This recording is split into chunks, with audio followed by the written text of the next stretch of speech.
आप देख रहे हैं के न्यूज HD। मैं हूं हारिस अली शाह गिलानी। चलते हैं आज की अहम खबरों की तरफ। रुक करेंगे सरगोदा का, जहां से रिपोर्ट कर रहे हैं हमारे ब्यूरो चीफ असद आराई। सरगोदा की मशहूर जिस्म फरोशी का अड्डा चलाने वाली 12 नंबर चुंगी की सरपरस्ती करने वाली शहनाज अलमारूफ चौधरानी भी गुंडागर्दी पर उतर आई। असद आराई की संगीन नताइज की धमकियां देने लगी। जब धमकियां काम ना आई तो पैसे देने को चुप करवाने लगी। जबकि असद आराई का कहना है कि मैं कोच चौधरानी मुलाजिम नहीं हूं जो कि इस बात को मानूं। जबकि शहरियों का कहना है कि सारे गैर कानूनी काम इस गली में किए जाते हैं। चौधरानी बाकायदा तौर पर यहां से लड़कियां सप्लाई करने की रसीद भी देती है।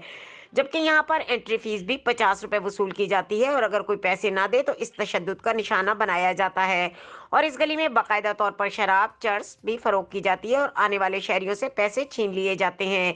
जबकि शहरियों ने DSP सिटी DPO और Sargodha RPO Sargodha IG Punjab police वजीर आला पंजाब और वजीर आजम पाकिस्तान इमरान खान से मुतालबा किया है कि इस गली को बंद किया जाए ताकि शहर में मंशियात की फरोख्त और दीगर जराइम का खात्मा किया जा सके।